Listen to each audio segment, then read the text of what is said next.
Hey everyone, welcome back to my channel that is still a learner. So today in this video we are going to see a poem A Tiger in the Zoo. So आज की class में हम इस poem को देखेंगे जो है A Tiger in the Zoo है which is taken from the book First Flight and this is our new syllabus. Okay, so let's see the poem. And before going to see the poem, let us see who is the writer, who is the poet of this poem. So इस poem के poet है Leslie Norris. Leslie Norris is the name of the poet, and you have to remember the name of the poet. Okay, in the exams they will ask you who is the poem or who is the poet of The Tiger in the Zoo, like this. Okay, so let's see this. This poem contrasts a tiger in the zoo with the tiger in its natural habitat. So इस poem में हमें contrast देखने को मिलता है. मतलब contrast मतलब a comparison, a difference.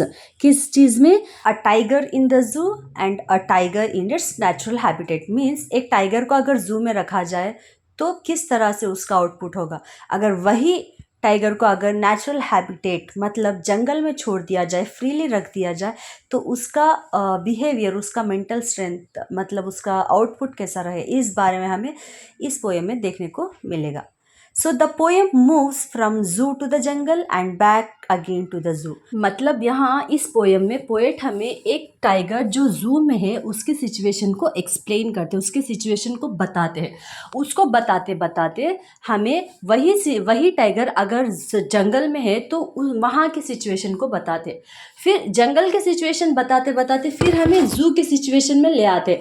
इस तरह से वो हमें एक्सप्लेन करते हैं so that we may get the clear difference, clear understanding when, where, how the tiger feel when he is in zoo, when he is in jungle.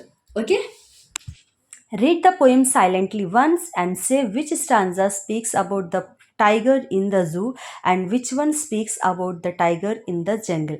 So हमें इस poem को अच्छे से पढ़ना है, समझना है. उसके बाद हमें बताना है कि कौन से स्टांजास में टाइगर को जू में रखा गया है और कौन से स्टांजास में हमें मतलब टाइगर को जंगल में रखा गया है.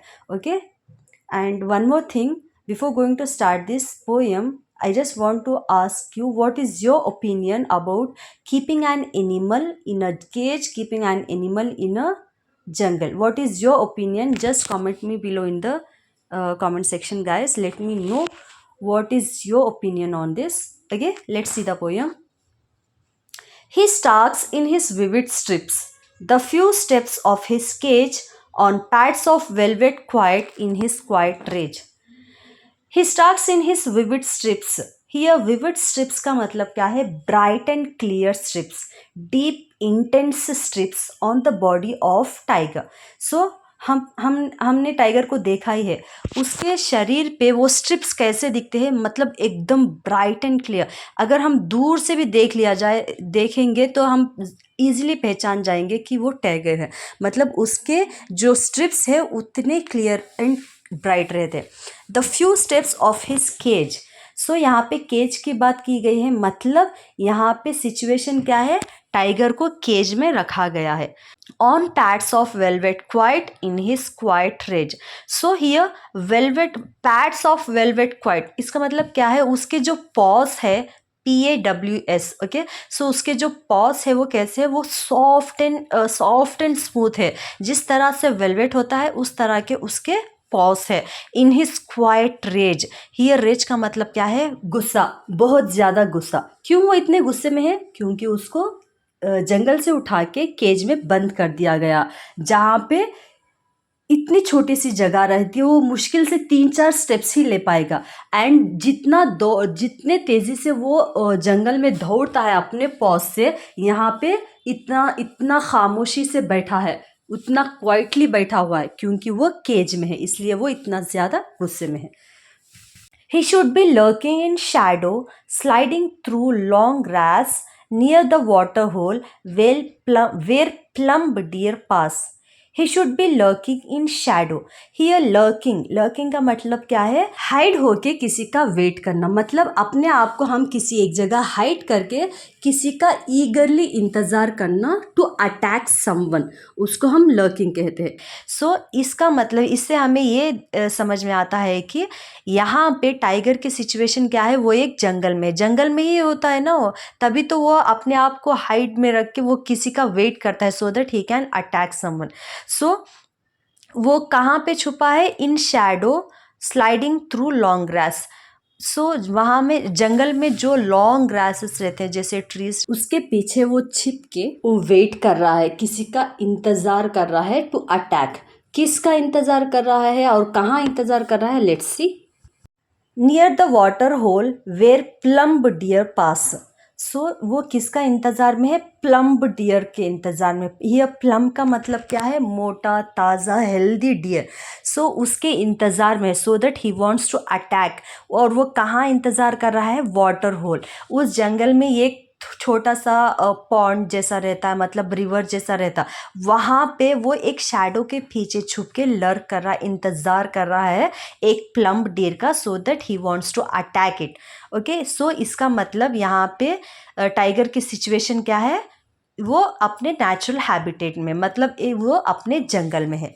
Okay, let's see the next stanza. He should be snarling around houses at the jungle's edge, baring his white fangs, his claws terrorizing the village. He should be snarling around houses means यहाँ पे भी हम tiger को किस situation में देख रहे हैं? वो जंगल में है, तभी तो यहाँ बता रहा है कि वो जंगल की एज पे जो हाउसेस है वहाँ पे वो स्नॉल कर रहा है। स्नॉल का मतलब क्या है? दहाड़ना, चीखना, गुस्से से आदमियों को डराना अपनी आवाज़ से, उसको हम स्नॉल कहते हैं। Baring his white fangs his claws terrorizing the village means किस तरह से वो चिल्लाता है, किस तरह से वो स्नॉल करता है? जब वो दहाड़ता है तो उसके जो टीथ है, लॉन्ग टीथ, उसी को हम वाइट फॉन्ग्स कहते हैं। वो और क्लॉस सबको इतना दिखाता हुआ मतलब इस तरह से वो वहाँ के विलेज के लोग हैं उन सबको वो टेरराइज करता है, उन सबको वो डराता है। ओके, मीन्स यहाँ भी टाइगर की सिचुएशन क्या है? जंगल में है। Okay, but he locked in a concrete cell his strength behind bars, stalking the length of his cage ignoring visitors. But he locked in a concrete cell means यहाँ पे अब टाइगर की सिचुएशन क्या है? वो जू में है, वो लॉक्ड है, वो केज में लॉक्ड है। और वो केज किस तरह की? Concrete cell. कॉन्क्रीट मतलब पता है ना, वो सीमेंट की जो बना हुआ रहता उसको, मतलब वो अब एक केज में, पिंजरे में बांधा हुआ है, मतलब कि पिंजरे में कैद है।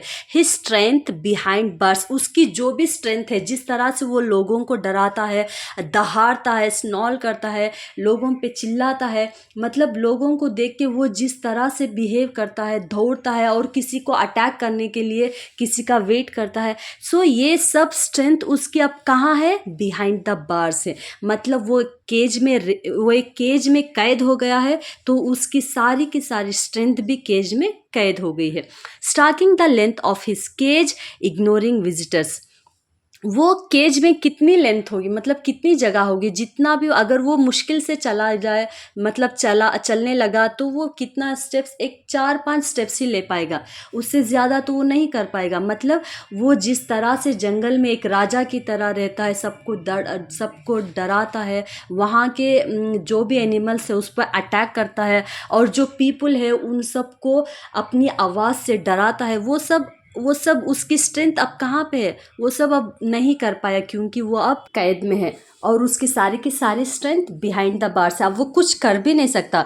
जो कोई भी विजिटर्स वहाँ पे आता है, उसको देखने के लिए आता है, वो उन सबको देख के चुप रहता है, क्योंकि अब वो कुछ कर भी नहीं सकता, ना उन पे अटैक कर सकता है, ना उन पे स्नॉल कर सकता है, ना उनको टेरराइज कर सकता है, कुछ भी नहीं कर सकता, क्योंकि वो अब केज्ड है। इसीलिए वो क्या करता है? वो साइलेंटली रहता है, चुपचाप रहता है और इग्नोर करता है विजिटर्स को। He hears the last voice at night, the patrolling cars, and stares with his brilliant eyes at the brilliant stars. He hears the last voice at night, the patrolling cars means इस stanza में भी tiger की situation कहाँ पे है, वो एक पिंजरे में ही है, क्योंकि यहाँ पे ये बताया गया है कि रात में लास्ट वॉइस किसकी होती है, पेट्रोलिंग कार्स की। अगर वो जंगल में होता तो उसकी वो कहीं से कहीं भी चले जा सकता है, पर यहाँ वो केज्ड है, इसीलिए उसको लास्ट वॉइस किसकी सुनाई देती है, पेट्रोलिंग कार्स की। या पेट्रोलिंग कार्स का मतलब क्या है, सो व्हीकल ऑफ पुलिस, पुलिस की व्हीकल के साउंड्स उसके जो लास्ट वॉइस होती है। And he stairs with his brilliant eyes at the brilliant stars. And वो लास्ट में क्या करता है, और वो स्टार्स को स्टेयर करता है, ब्रिलियंट स्टार्स को अपने ब्रिलियंट आइज से स्टेयर करता है। यहाँ पे उसके आइज को ब्रिलियंट क्यों बोला गया है, क्योंकि आप अब देखे ही होंगे एनिमल्स के आइज किस तरह के होते हैं, रात में वो चमकते हैं। अगर उनके आइज पे कोई लाइट डाल दे तो उनके आइज चमकने लगते हैं, ब्राइट करने लगते हैं। सो इसीलिए बताया गया है कि वो जब स्टार्स को, ब्राइटेस्ट स्टार्स को स्टेयर करता है, तब उनकी लाइट की वजह से इसके आइज भी ब्राइट करते हैं। Means he stares the brilliant stars with his brilliant eyes. So this is all about the poem guys, I hope you all understood. So यहाँ पोएट हमें क्या बताना चाह रहा है, हम किसी को भी अपने फन के लिए, मतलब अपनी खुशी के लिए उसको हम कैद नहीं करना चाहिए। मतलब एक आदमी हो या फिर एनिमल हो, उसको एक फ्रीडम रहना चाहिए। उसको हम अपनी खुशी के लिए और अपने फ़ायदे के लिए किसी को हम हर्ट नहीं कर सकते, ना ही एनिमल्स को और ना ही इंसान को। जिस तरह से हम नेल्सन मंडेला के लेसन में देखा है, वाइट पीपल ब्लैक पीपल पे अप्रेस करते हैं, रेशियल डिस्क्रिमिनेट करते हैं, वो इस तरह से करते थे। और वो तो इंसान है, चलो वो आवाज़ उठाते हैं, फाइट करते हैं, फ्रीडम एट लास्ट उनको किसी ना किसी तरह से मिल जाता है। पर when we comes to these animals, so animals ना आवाज़ उठा सकते, ना वो अपने फीलिंग्स को एक्सप्रेस कर सकते। So we have to understand their feeling, we have to understand their situation. So never ever caged animal, let it be free, let they have their own freedom, let they be in their own natural habitat। वो अपने जंगल में रहे, खुशी में रहे, क्योंकि वो उनकी जगह वहाँ है, ना कि केज में। सो हम विजिटर्स के लिए, स्पेक्टेटर्स की तरह से उनको अपने फन के लिए उनको कैद करते। So please don't do this, and this is what the message poet wants to tell us. Okay guys, I hope you all understood this. If you like it guys, please don't forget to like, share and subscribe, and please press that bell icon so that you may get the notification of my new videos. Okay, bye bye, take care, see you then in the next video inshallah.